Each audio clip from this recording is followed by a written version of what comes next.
Hi, welcome to Hope in the Light of Suicide. Um, we've been off the air for a few months, and I'm really excited to be back. This first show may be kind of funny, maybe, because we're trying a whole bunch of different new things. My producer John moved to Georgia, so we set up the studio in the Bobby White Foundation office. So, and by the way, I'm the founder and CEO of the Bobby White Foundation. But so it really pushed me to get the office all set up. And the last several weeks, we've been getting all the studio equipment set up and getting ready so that we can tape the show from Foundation office. And I'm really excited about it. I'm excited for John. I'm excited for Area 52 Media Group, which of course is our main sponsor and our producer. And some really super exciting things are going to be coming. We'll be able to remote in several guests at one time. We do have another side of the studio, which we'll show you some pictures of the whole studio. We do have some pictures of the studio and office so that we can also have guests live, but we can only have like one or two because space is limited. But again, we're excited. I think John's excited. I'm super excited. It's great to feel this way, to be excited about what we're doing, because as you know what we talk about is probably one of the most difficult things to talk about and discuss.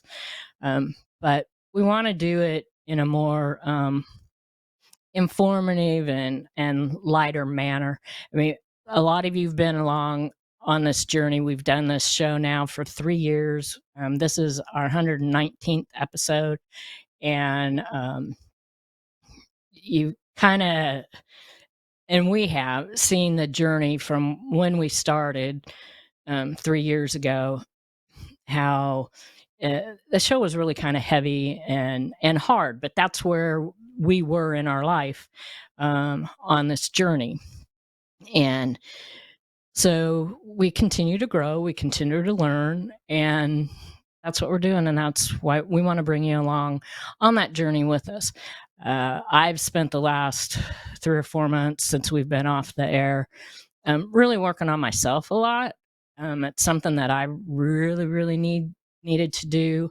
I've done it periodically throughout the years of losing Bobby. But then again, coming back on the air at this time of year in a couple weeks is going to be the 8th anniversary of Bobby's suicide death. And so it's a tough time of year, but ironically, spring is my favorite time of year. I love spring here in Florida, but it's also the hardest time of year for me at times. But when we have the nice, cool, crisp air, and there's days here this time of year that the sky, when we don't have any clouds, can be this really awesome shade of blue. And the first time that I noticed it was right after Bobby passed. And it reminds me of his gorgeous blue eyes. And so whenever I go outside and I see the sky like that this time of year, it brings me comfort, because to me, I know he's there. I know he's always around. I'm kind of laughing because the fun thing about being able to do the show from here is we may have some surprise. Oh no! See, there's one thing. So, I tried to fix that, John. Some surprise guests, which will be my cats, because there's no way to corral them. But they're entertained by the light that just fell off. So, see, those are one of the things. It's the first show, so we'll get that fixed. But yeah, it's going to be exciting. So, I want to show you what I've been working on since we've been gone and the changes that are coming. This is the new studio office, uh, looking towards the desk, and there's the seating area that we'll have when we have guests. Um, it, it's been a hard thing to do. I actually started doing this like 3 or 4 years ago, and then I freak out and I stop, because it's in our home, and um, changing things, which may not seem like it's really that big of a deal, but Bobby and I lived here together for 25 years, and so I am in the process of doing some changes, and sometimes the change is hard, and sometimes it's not. That's looking the other way. Got a fireplace there. Hopefully, somebody will buy that statue. That statue is available through Tammy White Galleries, and all the proceeds go to the foundation. And some of the artwork that you'll see, that's the way it is. There's 3 of our 4 cats. When I was putting all this stuff together, putting the furniture together, of course, they took over. So they think that all this furniture is theirs. But it's fun. It's fun. It's nice when I work in here. I was working in here last night, and wasn't really paying attention to what they were doing. And I get up, and I had, very similar to what you see now, 3 cats in a chair. One was laying on the floor, and just hanging out with me while I was working in the office. So that was it's cool. It's comforting. Bobby was a cat person. He loved our cats. Unfortunately, I only have one. The orange one was about 6 months old when Bobby left us, and the others I have since then. But Max, Felix, and Oscar are the gray tabbies, and Leroy is the black one. He's the baby. He's about a year old, and he can be a little terror, but they're comforting. So, anyway, we've been working on a lot of things over this time period. Also, we have I continued. We're members. We're partners with about 3 different organizations here in the Tampa Bay area. Zero Suicide Partners of Pinellas County, Zero Suicide Partners of Hillsborough County, and then SAFE, which is our Pasco County, through the Alliance for Healthy Communities and Acute Care, our suicide prevention program. So we're involved with all 3 of those organizations within the Tampa Bay area, and trying to bring in some other things that we had mentioned last year, like Be the One To, and there's another one that I don't remember, but anyways, we have we're adding more resources. So actually, here in the Tampa Bay area, if you're here, we partnered with Baycare, and I was really excited about this. I actually learned about the program at the Zero Partners for Suicide in Pinellas County. One of the Rotary clubs, I think it was Safety Harbor, partnered with them. Baycare has a program where they have a class, and it's an all-day class. It's mental health first aid, and it's a 8-hour class. They presented it down in Pinellas County a few months ago. So I contacted Baycare, and we actually were able to get a grant through Baycare to bring the mental health first aid class to Pasco County. It's going to be April 3rd at the Hilton Garden Inn. John, I think you have that flyer somewhere, I hope. There you go.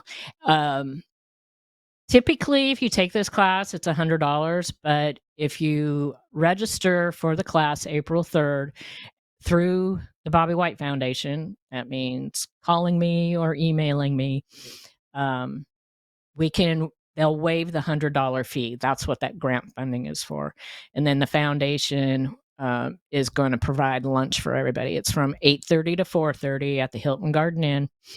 at Suncoast and 54, which is actually the location where we've always held Art for Hope. Everybody at that hotel has always been great for us. And and we wanted to hold it there so it could be, it's kind of in a centralized area for the 3-4 counties, easy to access from Hernando, Pasco, Hillsborough, Pinellas.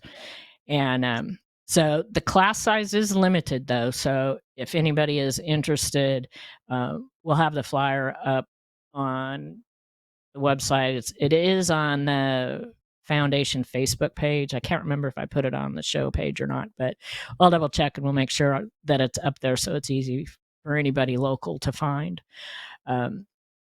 So we're hoping, and we're kind of talking to them to possibly put on a second class, possibly in May, which is Mental Health Awareness Month, depending on.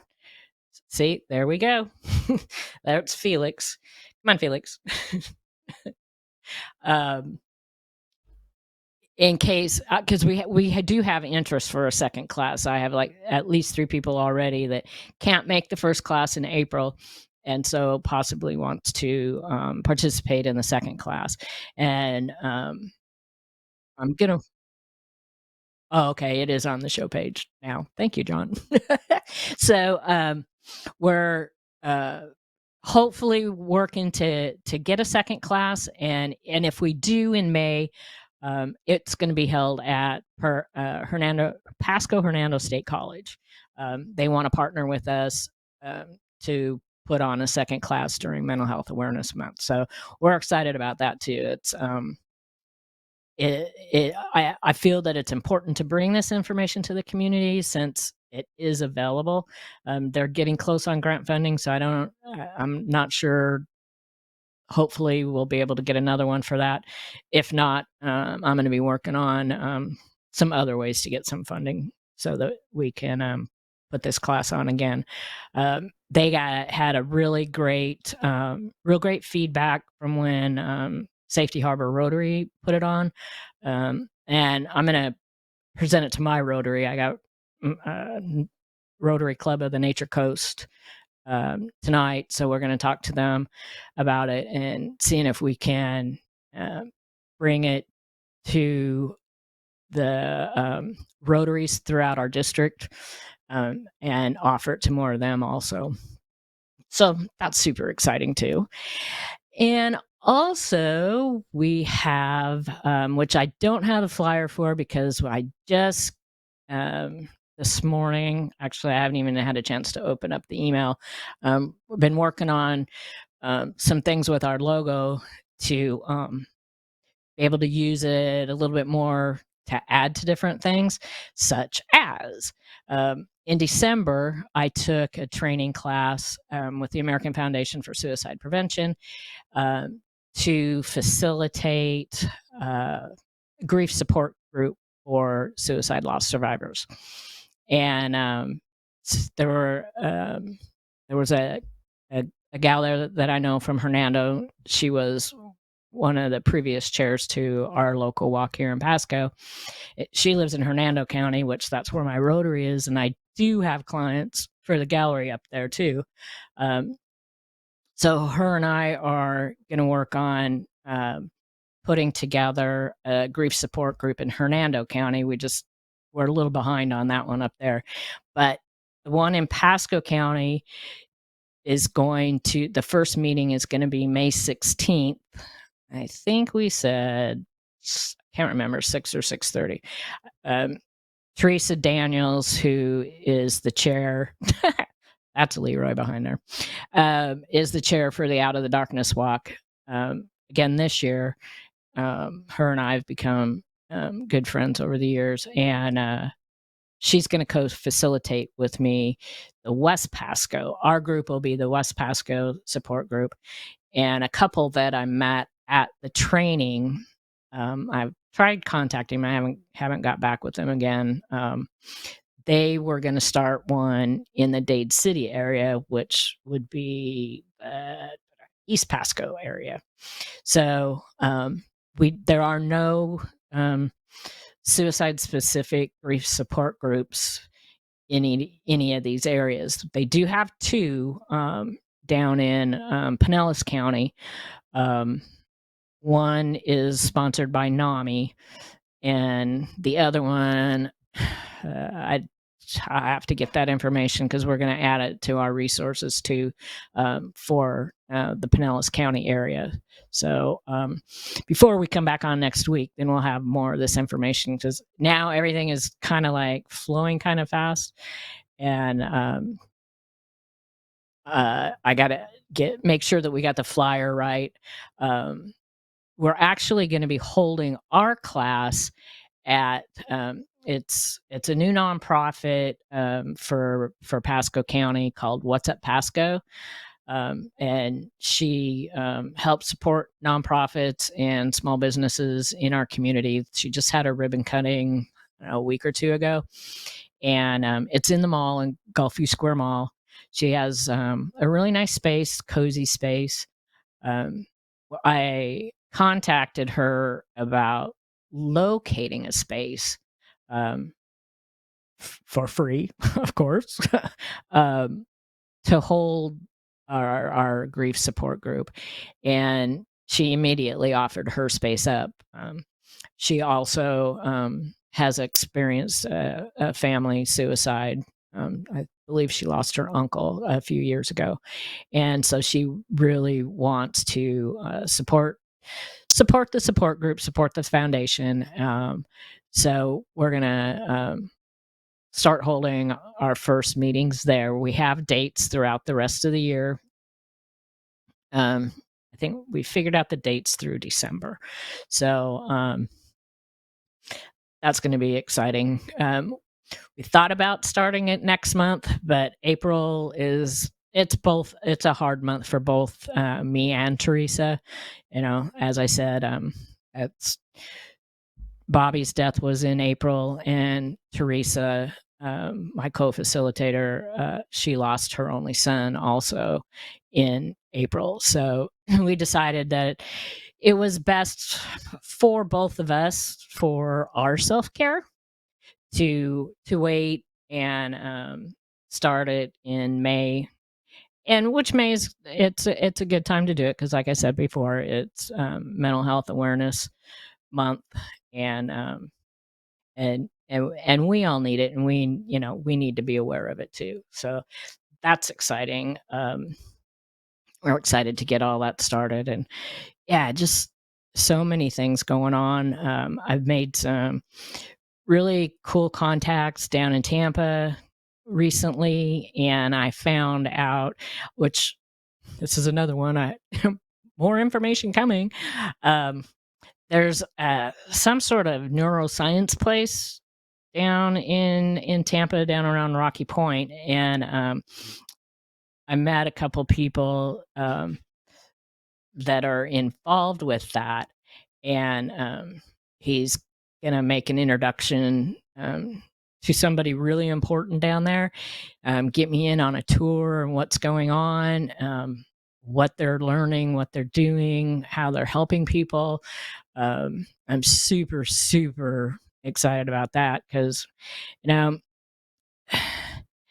when something like this happens to you or your family, um, it's like a whirlwind, um, and you think about things after the fact, kind of like with a lot of things. Hindsight's 2020, but you know, Bobby also had MS for 25 years, and over the years we'd had different MRIs of his brain, and to see the changes in it due to the MS. And the last images that we had taken, oh man, it was probably early 2000s, mid 2000s. I don't remember. A lot of the plaque and the damage to his to the nerves, the T cells, whatever they are, in his brain had a lot of them had disappeared and repaired themselves. The neurologist that we had been the new neurologist that we went to, when he was looking at the new MRIs compared to a couple of the old ones that I was able to salvage, he didn't think it was Bobby's brain, because the plaque was gone, and they were just when he had the exacerbation and that caused us to go to this new neurologist. He had a couple places in small in different parts of his brain, and he had to double check that they were really it was really Bobby's brain. But it's really not unusual, an unusual thing to happen. I have an old friend. She's actually an old client, a lawyer here in town, and she's had MS for a really long time also. And when I told her about it, and the same thing happened to her. So, anyways, after he passed, I was really, of course, it was way too late. You didn't think about it until afterwards. I really wished I had the wherewithal to be able to donate his brain to science. But I just, it's just not something that you think about in the moment like that.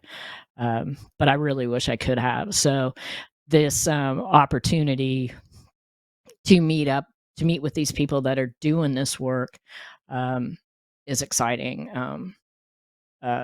Knowledge is power. You don't know what you don't know, and that's what we want to do. We want to learn. I mean, I've kind of always been this way, and even more so the last several years since my life totally changed.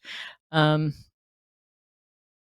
want to learn all the time. I don't ever want to stop. I've always been that way though, but now it's just coming out a little bit more. So yeah. So another change that we've made, we've dropped the time of our show from 57 minutes to 28 minutes. So the shows are going to go quicker. Hopefully, we're going to bring you some really good information, new guests, a lot of things that are happening in the community, things that we're doing. Yeah,